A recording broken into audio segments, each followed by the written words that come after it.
ꯑꯩꯈꯣꯏ ꯉꯔꯥꯡ ꯅꯍꯥꯟꯗ ꯖꯤꯔꯤꯗ ꯊꯣꯛꯍꯟꯅꯤꯡꯗꯕ ꯊꯧꯗꯣꯛ ꯌꯥꯝꯅ ꯁꯥꯊꯤꯕ ꯃꯤꯑꯣꯏꯕꯅ ꯆꯠꯅꯗꯕ ꯑꯗꯨꯒꯨꯝꯕ ꯁꯥꯖꯠ ꯂꯤꯆꯠꯀꯤ ꯃꯑꯣꯡꯗ ꯇꯝꯊꯤꯅ ꯅꯨꯄꯤ ꯑꯉꯥꯡ ꯍꯥꯠꯄꯤꯈꯤꯕ ꯑꯗꯨꯒꯤ ꯐꯣꯡ ꯐꯣꯡ ꯁꯥꯔꯤꯉꯩ ꯃꯔꯛꯁꯤꯗ ꯉꯔꯥꯡ ꯃꯊꯪ ꯅꯍꯥꯟ ꯑꯃꯨꯛ ꯑꯩꯈꯣꯏꯒꯤ ꯂꯣꯏꯇꯥꯡ ꯈꯨꯅꯧꯗꯒꯤ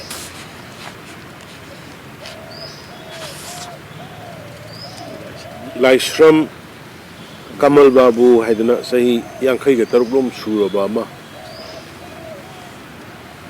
GOC 57 Mountain Division Army campus manungda thabak suba sanggibadagi tolaktre haidana thiba khangdre na tawba yam nungaitaba haiba tare anda masigi matangda honorable prime minister da hairiba loitang khunogi amadi surrounding area gi praja singna magi family singna prime minister da honorable prime minister da thaba memorandum ma ingon su copy ma pire FIR khara family gi site gi local gi site gi khogi Shamai police station da karida GOC 57 Mountain division gi moigi official singda gi mathakta masigi responsible pugadbni haibana singba FIR kya sanba khotpa tawbagi pawsu leire government gi site gi su ekoina hoji makoida hairiba mogi laimakhong gi army camp sigi da changbada moigi entry exit ki ma sign tawbagi lei hairiba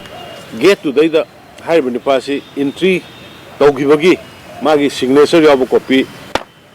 honorable prime minister thaba memorandum ingon copy pire su yaure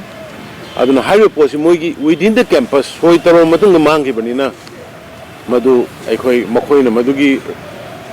phangnu thibada madugi responsibility si makoina major share lobhum thoi haidana aikoi government side ki su makoida koi thangan gi leikre matakda aikoi si transparency and sincerity pukchen iseng sengna da badona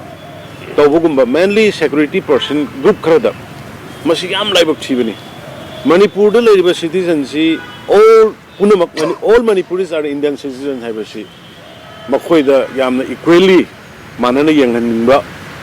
aikoida feel tawi amada ne hena tawba tawi loibak tawi habnate some section kharada madugumagi mami tabadong tawbusi yam laibak thibani aduna yaragadi hujik campus manungda manggibani na madugi responsibility si makoina lauraga atuba matamda hairiba mangkhriba Laisram Kamalbabu se magi where about si thuna magi family da madi manipur gi praja miyam da khangan thoi haidana ai government side gi moi dai koi khangan gi ba leikre